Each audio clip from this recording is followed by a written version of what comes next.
crab apple is a gummy bear dipped in chocolate. So that's the ones that you take a bite out of and you get inverted lips. Based on the demographic, very similar to the cinnamon challenge. I watch Hello Okanagan from Kelowna. What's up, Hello Okanaganers? Welcome back to another episode. We're here in Glenmore at Scenic Road Cider Company.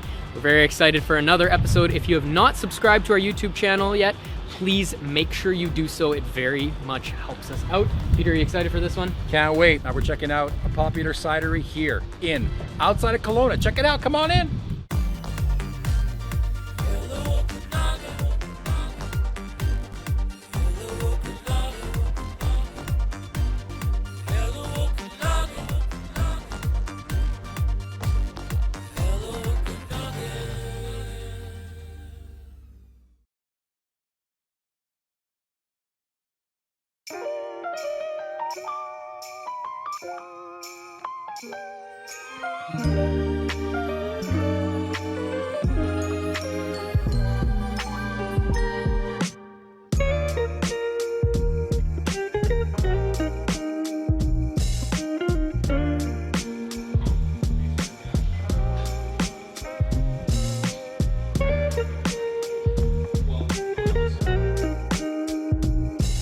Hey everyone, welcome to another episode of Hello Okanagan. We're at Scenic Road Cider Company with Trevor. Our boy Trevor has been showing us around. We can't wait to let you see all the little nooks and crannies and the behind the scenes, and more importantly, how their wonderful cider is made. David, what are you pumped up about? I'm pumped that you're not going to quit your day job and become a juggler, that's for sure.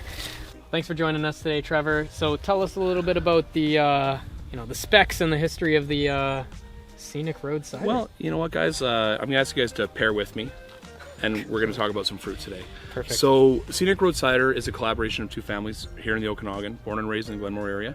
Originally, these orchards were almost 100 years old at this point, so we have some of the original cider fruit in the area. It makes it very specific. Do you remember them from when you were growing up then, Peter? Is Yeah. it almost 100 years old? Yeah, totally. Okay, good. Well, no, I mean, I could throw them out to you. I mean, there's Kingston Black, Winter Banana, Pippin, Michelin, Kerr, Porter's Perfection. I could go on, but We don't have enough time. we'll get to the core of that later. With this one out here, it's primarily a produce grow, so we are in your local area. A lot of times, the ones that don't make the cut are the lumpy, bumpy, odd ones that Superstore tried to sell. They're just easily pressed.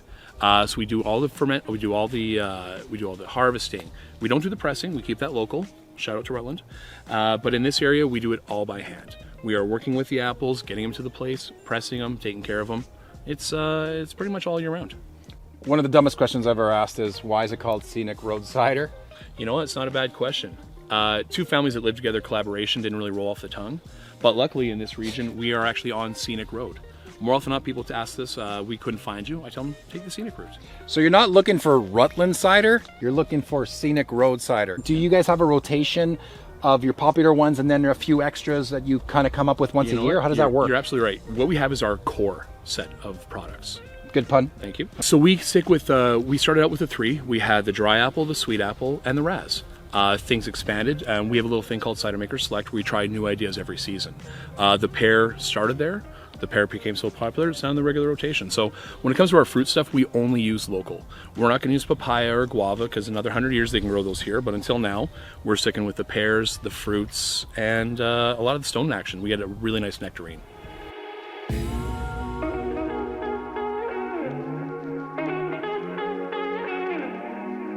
So I'll give you guys again the brief of this building. So this is a 1936 original packing house. Because it is that old, we cannot affect it. We need it to grow. So you can see by where the materials were, we originally had the room this big with no garage door. Oh yeah. And these are 2,000 liter Ripley, located in the southern Okanagan, so local made, very important to us. We only had 10,000 liters potential. As things progressed, things went banana pants, we punched out the wall, poured a new floor, and we were gonna get ready to steel clad and then pandy. So a lot of times we do it very similar. We'll get it pressed, we'll rack. And if you guys know what racking is? David loves that racks. No, I'm aware, but the proper technique. So basically you take actually a pump setup like this, you put it, you know you microwave butter? You got the good stuff, then the shizen on the bottom? Yeah. Yeah, so you just want the good stuff. So we put our pump in, get it right off to the debris. That debris is natural, so it gets put into a tank, run out to the orchard, circle of life. Once it's been racked, we'll add the nutrients and the yeast. Full fermentation. A lot of times you'll find your wines have a lot of sulfites in them. Not a bad thing, necessary to keep the sugar in there. We do a full fermentation, so our sulfite additions are minimal. I was in vino before this. You were put in buckets. We use a long-handled coffee spoon for additions in these. So for people who are especially Okanagan, so you get sulfite sensitive, not with us. And like isotones, acetates. No, our lab is quite simply, and I don't want to go too deep into this one. It's quite simply a rolling cart. We are in our labels, it says very clearly, fresh pressed apples, and that's it. We don't mess around with any sucrose, fructose, corn syrup, MSG, cough syrup, nothing like that. Which the best part is, makes our products 100% gluten-free, cruelty-free, and cage-free. This right here is our bright tank. This is basically, in terms, a giant soda stream. We make our product flat, and then we bubble it as we bottle it. And like everything, we do it by hand. Wasn't this used by the Russian Soyuz? No, actually, going to the moon. Sputnik? Yeah, Sputnik actually went red. We didn't have the orange on there. It wasn't there. So once it happens, what we do is actually reclaim the room, and we wash the bottles. We hook up our filling unit to it. We fill the bottles. We pneumatically cap them. Full pasteurization. We roll them out. Each bottle is individually wrapped and individually numbered to really ensure that craft. So what happens is we hook up to the carbonated tank. Bottles get put in. Filled up, bubble, brought over, capped, and rolled. So when we do a full bottling, it's about 3,285 bottles. So what you have in your hand there, Peter, is our... My urine sample?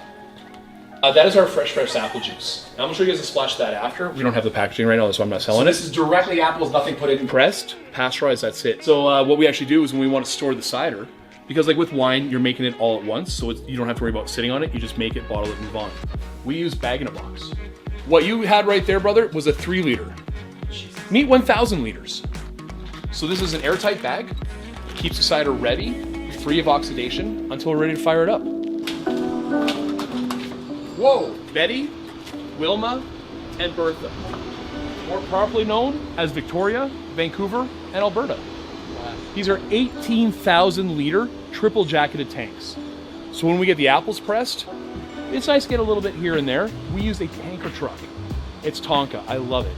So they bring it up, hook it up, game on. And if our audience is watching this throughout the year on YouTube or when this comes out now in the fall here, what are your hours here if they want to do a tasting? Great question. As soon as the children need education to go back to university, we reduce hours. You're generally going to find us here on the weekends, Thursday through Sunday. But I don't know if you guys have heard about this thing called Google. Fantastic. Great way to check our hours and availability. Hey guys, make sure you're following us on Facebook, Instagram, and TikTok to see all the cool content we post on there. And don't forget, we're a YouTube show, so subscribe to our YouTube channel. And smash that like button on some of your favorite videos as well. We're behind the bar, so we're feeling a little special here. You're going to give us some samples, so let's go on. Actually, what we're going to do is called the tasting. We're going to try a little, try a lot today. Now, Latte? I'm lactose intolerant. Okay. So what we're going to do today is first I'm going to open up with my riddle. If you can get this right, you're correct for the rest of the day, and you get a prize. Now I'm going to ask you, what do 2 apples make? Time out. A lot of right answers. I want the correct answer, and it's not cider. Put us out of your misery. 2 apples make a pear.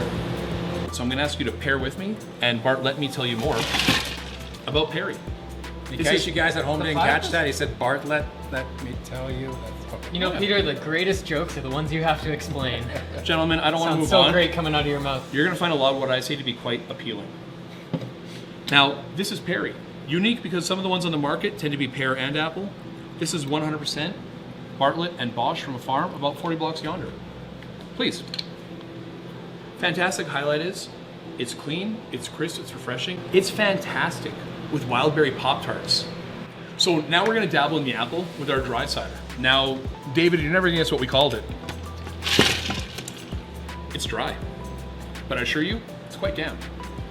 This is a classic English inspiration, fantastic with the high sodiums, the green curry, the fish and chips. If you catch us on the weekends, we might have the ramen food truck.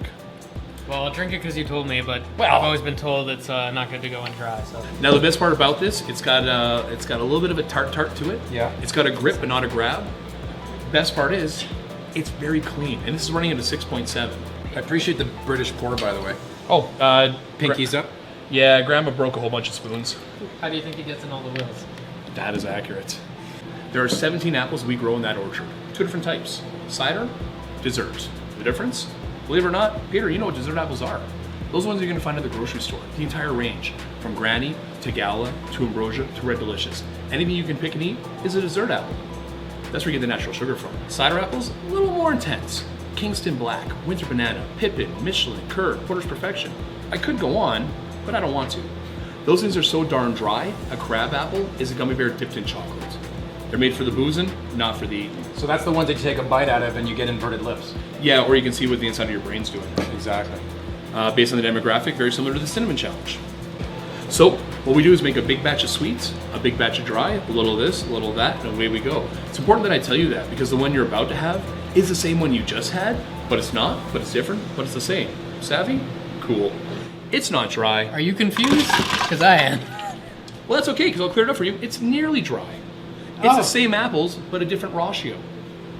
It's got a sweet top, crispy bottom, fantastic with grilled cheese and patios. I personally enjoy this one with chair and window.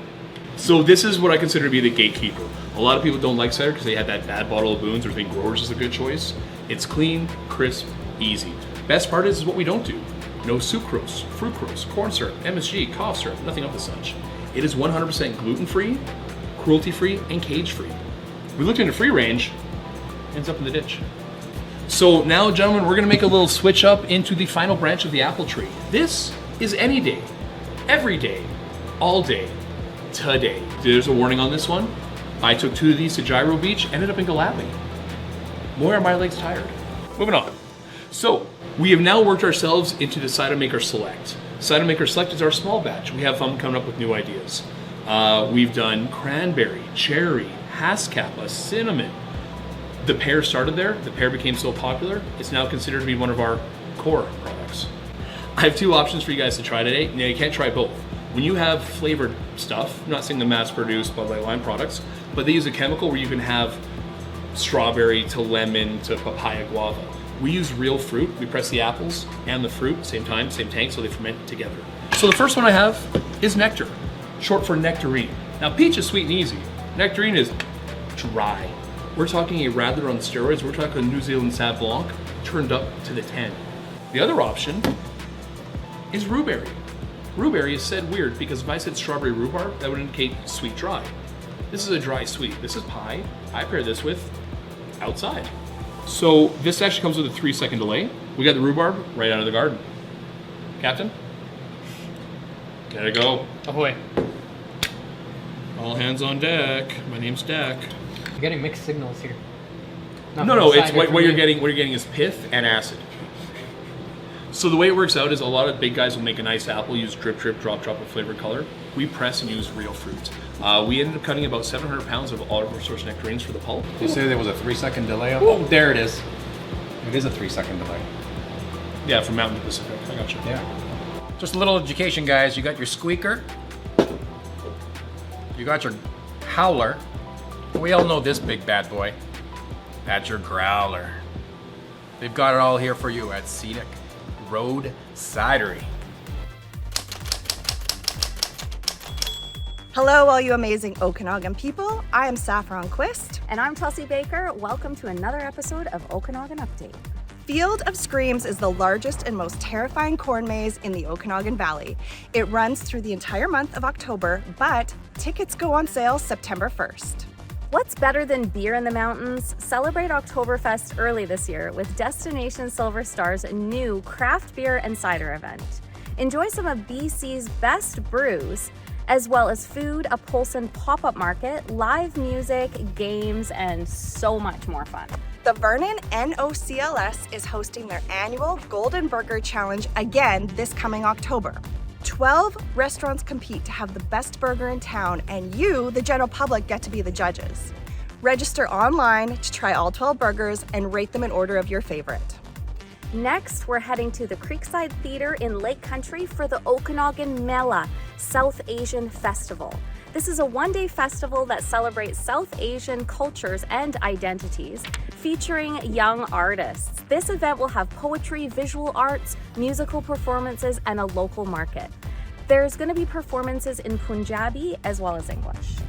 Okanagan Yoga Holiday is a 3-day retreat at Harbor House in Peachland. Beginning on September 29th, the holiday includes 3 gourmet dinners with dessert, 3 feature wines from local wineries, 3 breakfast bars, a daily smoothie, 5 yoga classes for all levels, 2 yoga workshops, and all your yoga equipment. Glowhaven and the Vernon Town Theatre present the Indigenous Showcase on September 6th. Come and enjoy Indigenous wines, vendors, and featured Indigenous films. You can go online to purchase tickets or purchase them right at the door. We'll see you there. And that's it for your Okanagan update. Back to the episode. Hey guys, make sure you follow us on Cast the Net. They release our next episode every Saturday. And that is all of the castanets across the entire Okanagan. Thanks for watching.